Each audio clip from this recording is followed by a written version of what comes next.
Hello everyone, welcome to the class, welcome to World Student Scope.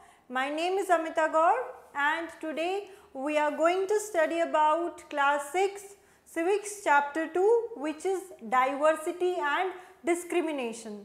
So इससे पहले हम जो है चैप्टर 1 कवर कर चुके हैं, आप पहले वो वीडियो देख सकते हैं जाकर। तो उसमें हमने बेसिक अंडरस्टैंडिंग डाइवर्सिटी के बारे में पढ़ा था, स्टोरी देखी थी ना, समीर 1 एंड समीर 2 की स्टोरी, फिर काफ़ी कुछ हमने उसमें डाइवर्सिटी के बेसिक कॉन्सेप्ट्स पढ़े थे।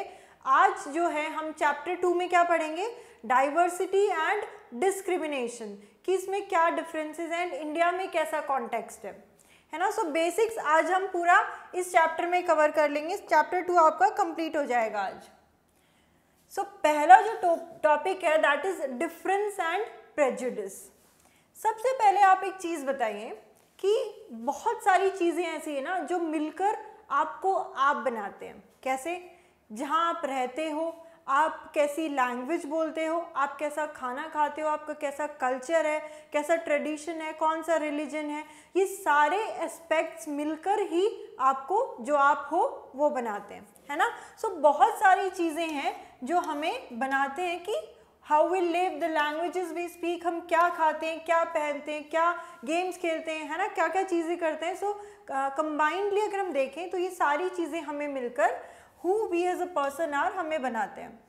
तो इंडिया को कैसे इतनी चीज़ें क्या मिलकर बनाती हैं, सो उसका एक छोटा सा एग्जांपल है। जैसे इंडिया हमें पता है कि बहुत ही ज़्यादा डाइवर्स कंट्री है, तो एक छोटा सा एग्जांपल आप देखो कि there are 8 major religions in the world. 8 major religions हैं वर्ल्ड में एंड इंडिया में सारे के सारे 8 रिलीजन्स जो हैं वो प्रैक्टिस होते हैं। तो सोचो इंडिया कितना डाइवर्स है कि यहाँ पे कितने अलग अलग तरीके के लोग रहते हैं, कि जितने मेजर रिलीजन्स हैं वर्ल्ड में वो सारे इंडिया में प्रैक्टिस होते हैं।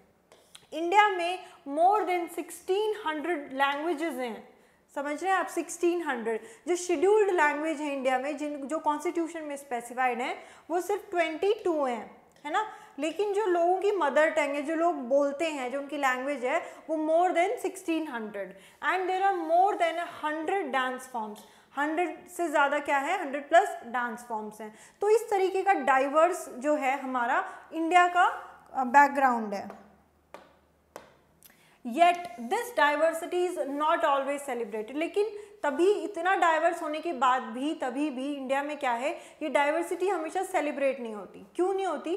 अब इसका एक छोटा सा एग्जांपल आप अगर देखो कि आप मान लो कहीं दूसरी जगह गए हो एंड वहाँ पे आप सबसे पहले जो है किसी ऐसे इंसान से फ्रेंडशिप करोगे जो थोड़ा आपकी तरह दिखता हो, है ना, जो थोड़ा सिमिलर सा हो। और ऐसा क्यों?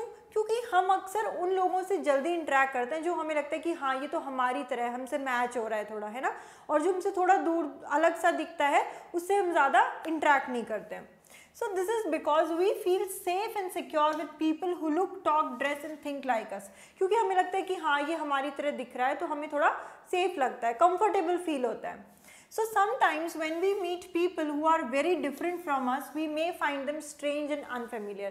So इसीलिए अगर हम कभी किसी और को देखते हैं, अगर या फिर हम कहीं किसी जगह पे विजिट करते हैं, वहाँ पे हमें अलग तरीके के लोग दिखते हैं क्योंकि उनका अलग कल्चर, लैंग्वेज, खाना पहनना सब अलग है, तो हमें थोड़ा अनफेमिलियर लगता है, कि कुछ अजीब लगता है कि अरे देखो ये कैसा कर रहे हैं, ना। हम ऐसा कई बार सोचते हैं ना, बिकॉज क्योंकि हम फेमिलियर नहीं है उनके ट्रेडिशन से, राइट। सो ये क्या है, डाइवर्सिटी के एस्पेक्ट है।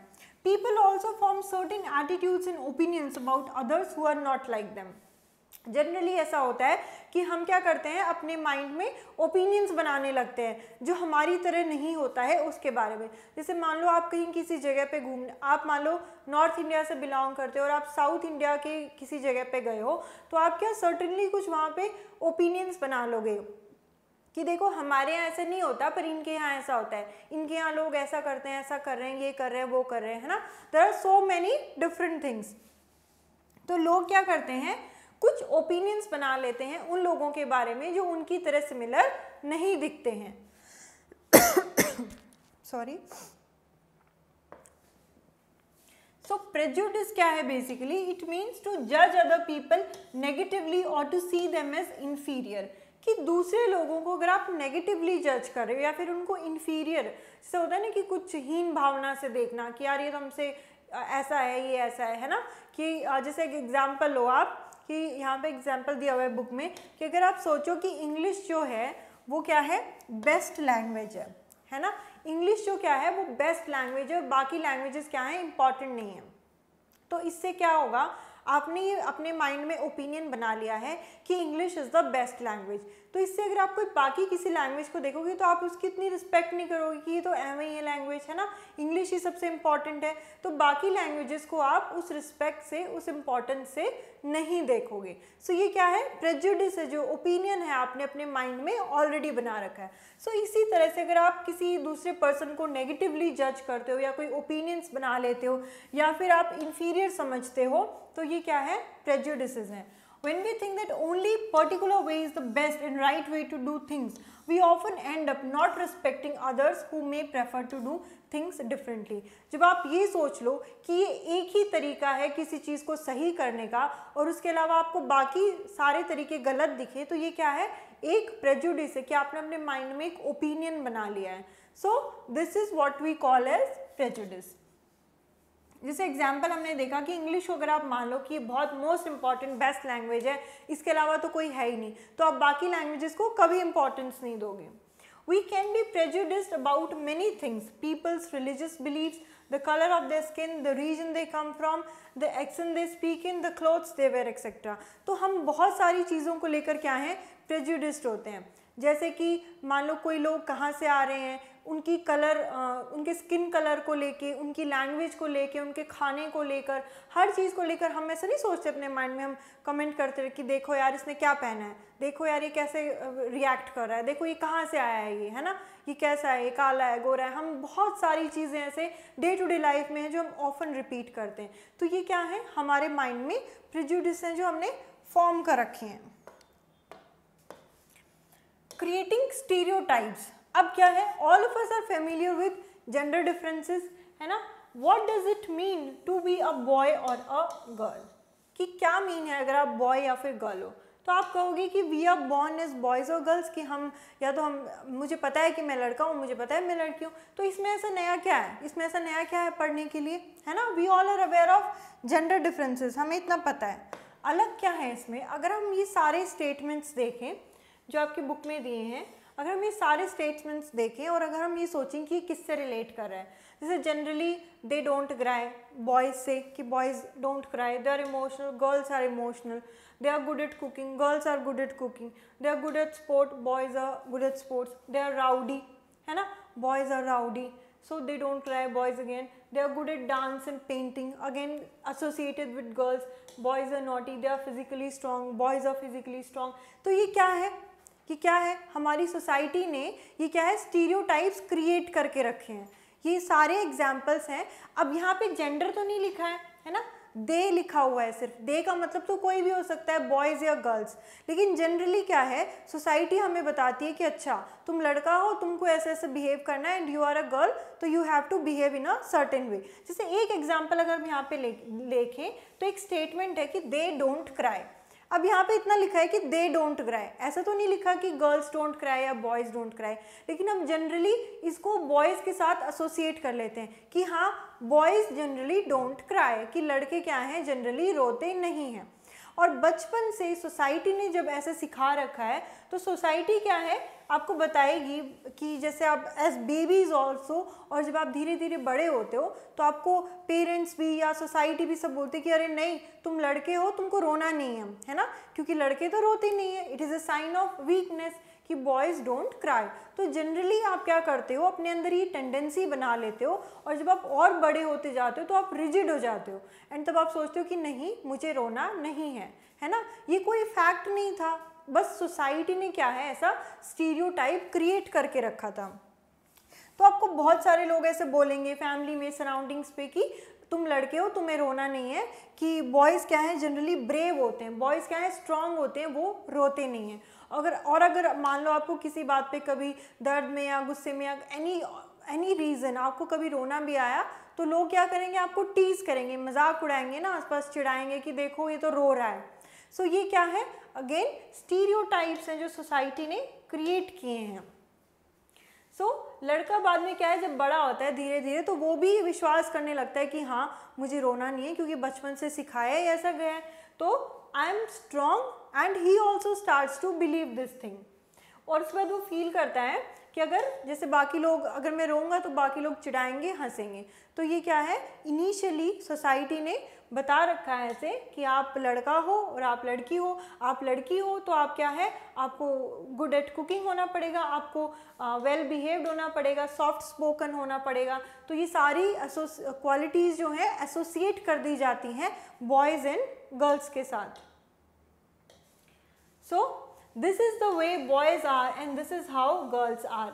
ये आपको स्टेटमेंट बहुत बार अपनी फैमिली में भी सुनने को मिलता है ना, कि तुम लड़के हो एंड तुम लड़की हो तो तुमको ये करना है, तुमको ये करना है। सो ये क्या है, स्टेटमेंट्स जनरली सोसाइटी क्रिएट करती है। These are statements we hear constantly and accept without even thinking. हम बिना सोचे समझे इन स्टेटमेंट्स को एक्सेप्ट कर लेते हैं, राइट? क्यों एक्सेप्ट कर लेते हैं? क्योंकि ये सोसाइटी है, एक इमेज क्रिएट करके रखती है। सोसाइटी ने एक परसेप्शन बना रखा है कि लड़कियां हैं तो उनको well behaved, soft spoken, they have to be very gentle and all, है ना, एंड लड़के हैं तो they can do like anything of their own. So ये क्या है, this is an image created by society.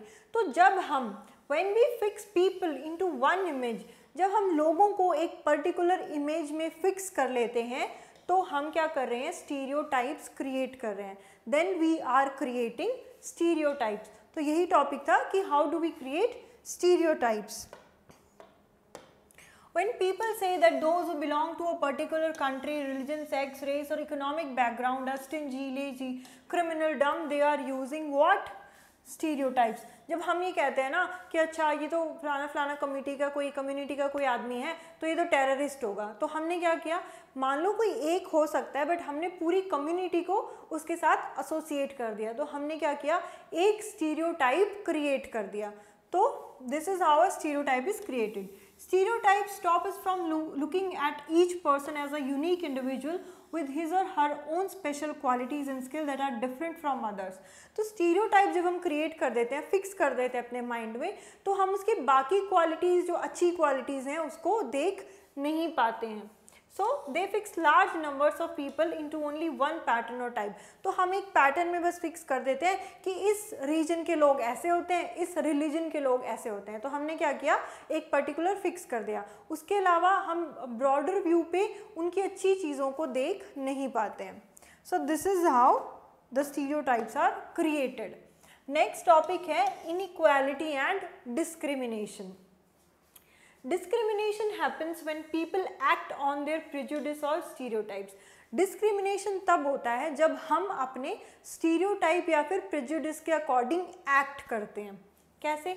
अगर हम कुछ ऐसा करें कि हम किसी दूसरे को नीचा दिखा रहे हैं, है ना, या फिर हम कुछ ऐसा करें कि हम किसी दूसरे को किसी दूसरी एक्टिविटी में पार्टिसिपेट नहीं करने दे रहे हैं, किसी और को हम जॉब लेने नहीं दे रहे हैं, किसी को हम आसपास रहने नहीं दे रहे हैं, किसी को हम क्या कर रहे हैं कि मान लो कुएं से पानी नहीं लेने दे रहे हैं, या फिर हैंडपंप से पानी नहीं लेने दे रहे हैं, या फिर हम किसी को चाय नहीं पीने दे रहे हैं, अपने आसपास रहने नहीं दे रहे हैं, तो ये क्या है, हम डिस्क्रिमिनेशन कर रहे हैं। जैसे अगर हम एग्जांपल देखें, हम एक स्टीरियोटाइप क्रिएट कर देंगे कि इस रीजन के लोग ना हमेशा बस चोर ही होते हैं। तो आपने क्या किया, उस रीजन में जितने लोग रहते थे उनको सभी को एक चोर का लेबल दे दिया, पर ऐसा ट्रुथ तो नहीं है ना। तो जब हम उन लोगों के साथ ऐसा ट्रीट करेंगे तो हम क्या कर रहे हैं, हम डिस्क्रिमिनेशन कर रहे हैं।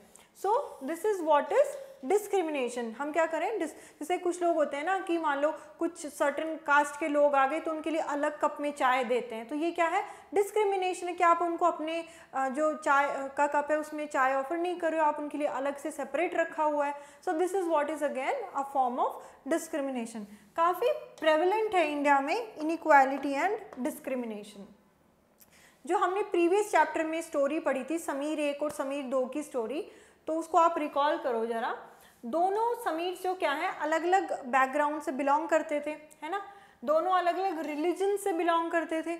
हिंदू, समीर 1 जो है वो हिंदू था जो बड़ा था, समीर 2 जो छोटा बच्चा न्यूज़पेपर बेचता था वो क्या था, एक डिफरेंट रिलीजन मुस्लिम बैकग्राउंड से बिलोंग करता था। दूसरा डिफरेंस क्या था कि समीर के इकोनॉमिक बैकग्राउंड में, समीर 2 गरीब था, जो न्यूज़पेपर बेच रहा है वो गरीब बच्चा था। समीर 1 थोड़ा अच्छी फैमिली से बिलोंग करता था, स्कूल जा रहा था हर रोज़, है ना. So people who are poor do not have the resources और the money to meet their basic needs of food, clothing and shelter. हमारी बेसिक नीड्स है ना ये, फूड, क्लोथिंग एंड शेल्टर. तो जो लोग गरीब हैं, जो लोग पुअर हैं, उनके पास इतने ना तो रिसोर्सेज हैं, ना उनके पास इतने पैसे होते हैं कि वो क्या करें, अपनी बेसिक नीड्स को पूरा कर सकें. तो उनके साथ ऑफन क्या है, डिस्क्रिमिनेशन होता है. ऑफिसेज में, हॉस्पिटल्स में, स्कूल्स में, हर जगह उनको बहुत ही बैडली ट्रीट किया जाता है, since because they are poor. अगर ये तो एक एस्पेक्ट है, अगर वो पुअर होने के साथ साथ सोशली बैकवर्ड भी हैं, मान लो किसी लोअर कास्ट से बिलोंग करता है, तब तो उनके साथ और ज़्यादा क्या है, डिस्क्रिमिनेशन किया जाएगा कि तुम तो दूसरी क्लास से बिलोंग करते हो, you are not suppose to do these things. तो ये क्या है, उनके साथ ज़्यादा डिस्क्रिमिनेशन और बहुत ही बुरा बिहेव किया जाता है. जैसे कि ट्राइबल्स, कुछ रिलीजियस ग्रुप्स और इवन कुछ पर्टिकुलर रीजन्स में भी क्या है, डिस्क्रिमिनेशन होता है बहुत सारे रीजन्स को लेकर. सो ये बेसिकली कॉन्सेप्ट है इनइक्वालिटी एंड डिस्क्रिमिनेशन का. नेक्स्ट है on being discriminated against. People are engaged in different kinds of works like teaching, carpentry, pottery, weaving, fishing, farming etcetera to earn a livelihood. जो लोग हैं बहुत सारे अलग अलग तरह के प्रोफेशंस में इन्वॉल्व हैं. कोई टीचर है, कोई कारपेंटर है, कोई कॉबलर है, कोई शॉपकीपर है ना. सब लोग क्या है, अलग अलग प्रोफेशंस में एंगेज हैं, अपना कुछ काम कर रहे हैं ताकि अपना जो है लाइफ को सर्वाइव, सस्टेन कर सकें. लेकिन होता क्या है कि certain kinds of work are valued more than others. कुछ तरह के काम हैं, उनकी क्या है, वैल्यू ज़्यादा होती है. जैसे एक्टिविटीज़ जैसे कि cleaning, washing, cutting hair, picking garbage are seen as task that are of less value and people who do this work are seen as dirty और इम्प्योर. जनरली ऐसा होता है कि आप देखते हो कि इन चीज़ों को, मान लो कि जो कोई गार्बेज पिक करने आया है, जो सफाई कर रहा है, जो वॉशिंग कर रहा है, जो बाल काट रहा है, तो ये क्या है, इन कामों को ऐसा देखा जाता है कि नहीं, ये तो बहुत ही लोअर स्टैंडर्ड के काम है ना. जनरली क्या है, सोसाइटी ऐसा एक इमेज क्रिएट कर देती है कि आप देखो कि अरे ये तो बहुत ही छोटा काम है, बहुत लोअर स्टैंडर्ड का काम है, जो कचरा उठा रहा है वो कितना गंदा है, that he is so impure, she is so dirty and all. So इस तरीके से क्या है, सोसाइटी एक इमेज क्रिएट करके रखती है. सो हम क्या करते हैं, काम तो वो भी कर रहे हैं, वो भी अपना लाइवलीहुड अर्न कर रहे हैं, है ना. ऐसा तो नहीं है कि वो कुछ गलत या कुछ और कर रहे हो, राइट. लेकिन सोसाइटी ऐसा एक बैलेंस नहीं बनाती, इम्बैलेंस, इनइक्वालिटी का यहाँ पे सिचुएशन रहता है कि कुछ कामों को ज़्यादा इंपॉर्टेंस दी जाती है एंड कुछ कामों को क्या है, बहुत ही लो स्टैंडर्ड का समझा जाता है. तो ऑब्वियसली वो क्या है, उनके साथ डिस्क्रिमिनेशन हो रहा है because they are not treated in equal terms. जैसे ऑफनली मोस्ट इसका क्लासिक एग्जाम्पल जो है इंडिया में, वो है कास्ट सिस्टम का, है ना. जैसे आप मान लो कि ये लाइन है ना, इस लाइन से ऊपर वाले लोग क्या हो गए, अपर कास्ट हो गए, है ना. इस लाइन से नीचे लोअर कास्ट. तो ये क्या है, एक डिस्टिंक्शन क्रिएट करके रखी है कि some communities, group of people were placed in a sort of ladder where each caste was either above or below the other. जैसे कास्ट में डिस्टिंक्शन होता है ना कि आप लोअर कास्ट में हो तो उसमें भी बहुत सारी कैटेगरीज हैं कि आप ये लोअर, फिर उससे लोअर, है ना. ऐसे ही अपर कास्ट में भी क्या है, बहुत सारी कैटेगरीज हैं. ये एक लैडर बन के रखा है कि आपकी कास्ट को क्या है, कैटेगरी के हिसाब से इस लैडर में रैंकिंग दी जाती है. तो those who place themselves on the top of this, तो टॉप में क्या है, अपर कास्ट लोग हैं. और वो लोग जिनको सबसे बॉटम पे रखा जाता है, इनको बहुत ही यूजलेस समझा जाता है, अनवर्दी समझा जाता है, दैट आर लोअर कास्ट और अनटचेबल्स जिन्हें हम कहते हैं, है ना. तो इस लैडर में, इस कास्ट सिस्टम में जो सबसे ऊपर है वो क्या है, अपर कास्ट है, एंड जो सबसे नीचे हैं वो कौन से हैं, लोअर कास्ट हैं या फिर अनटचेबल्स हैं. तो अनटचेबल्स या फिर दलित्स भी बोलते हैं, right. Dalit is a term that people belonging to so-called lower caste use to address themselves. ये वो टर्म है जो so-called lower caste है हमारी कंट्री में, वो खुद को एड्रेस करने के लिए ये वर्ड यूज़ करते हैं. Dalit basically means broken. They prefer this word to untouchables. आपको पता है हमारे कंट्री में इतनी ज़्यादा अनटचेबिलिटी थी, मतलब बहुत ज़्यादा जिसे हम कहते हैं छुआछूत की प्रैक्टिस फॉलो होती थी कि सपोज़ अभी थोड़े टाइम रिसेंट ही एक एग्जांपल है, मैंने कहीं पढ़ा था कि उसमें क्या था कि किसी गांव में द पीपल, जो लोअर कास्ट के लोग थे वो सिर्फ रात को ही बाहर जा सकते थे। क्यों? क्योंकि अपर कास्ट में जो है दिन के लोग जो है, दिन में क्या है अपर कास्ट के लोग उस रोड को फॉलो करेंगे, तो जो लोअर कास्ट के लोग हैं वो सिर्फ रात में ही बाहर निकल सकते हैं। तो बहुत अलग अलग तरीके के डिस्क्रिमिनेशंस हमारे कंट्री में होते रहे। अनटचेबिलिटी तो बहुत ज़्यादा प्रैक्टिस होती रही है, लेकिन बाद में क्या हुआ, जब कॉन्स्टिट्यूशन बना तो धीरे धीरे लॉज बने एंड अनटचेबिलिटी को कम्प्लीटली अबॉलिश कर दिया गया, बैन कर दिया गया कम्प्लीटली। तो दलित्स कौन होते हैं? Those who belong to so called lower class. The word basically means who have been broken.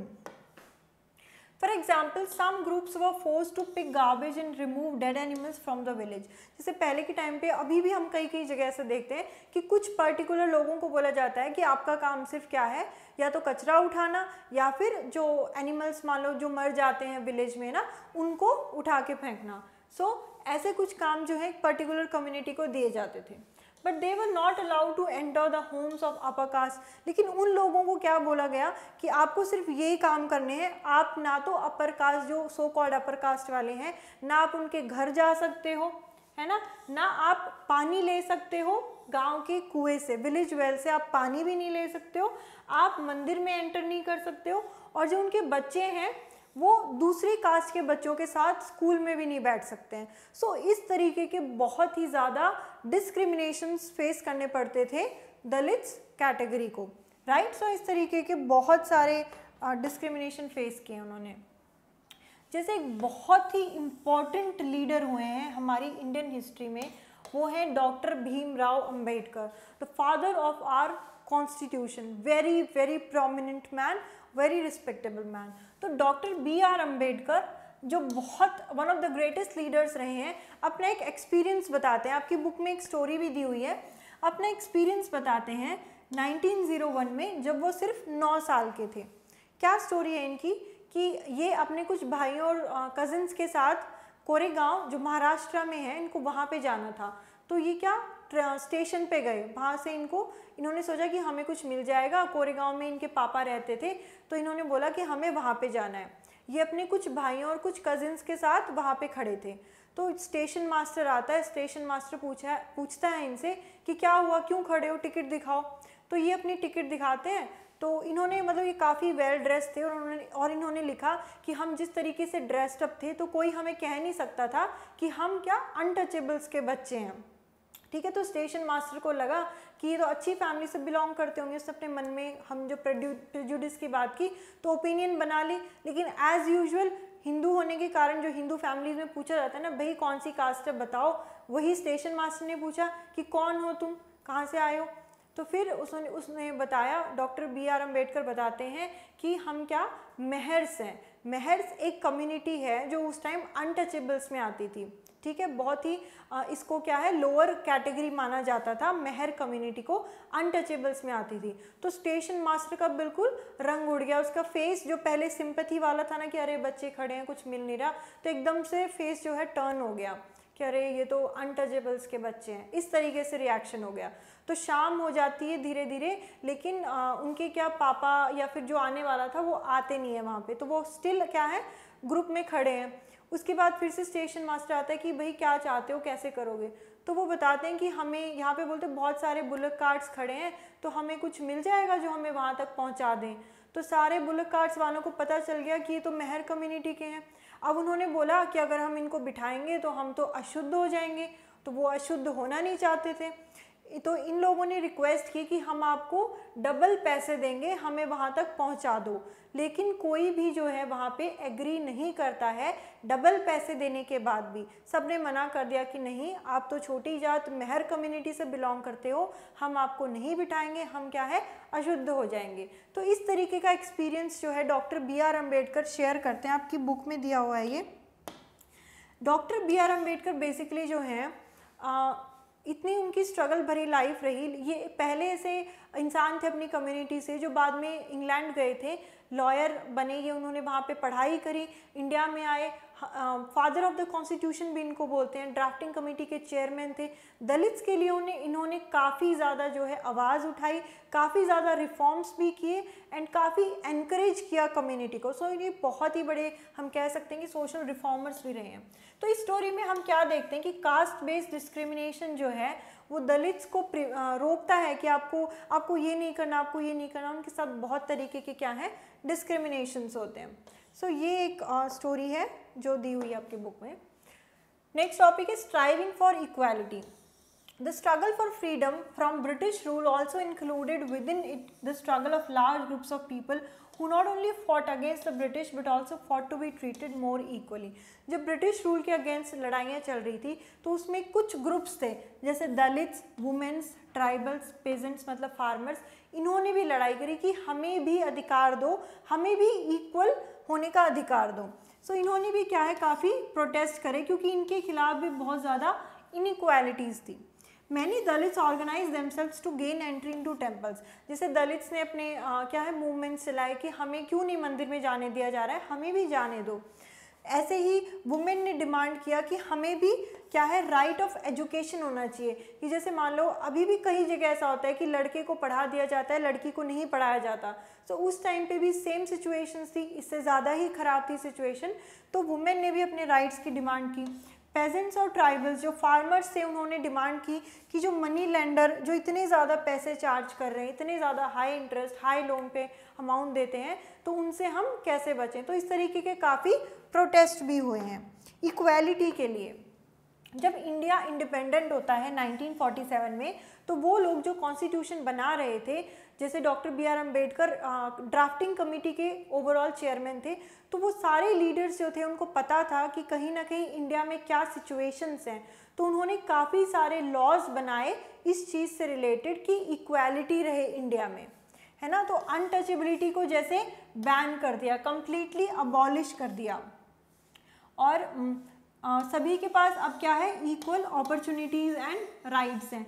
Equality हमारे इंडियन कॉन्स्टिट्यूशन का बहुत ही फंडामेंटल प्रिंसिपल है, राइट टू इक्वालिटी।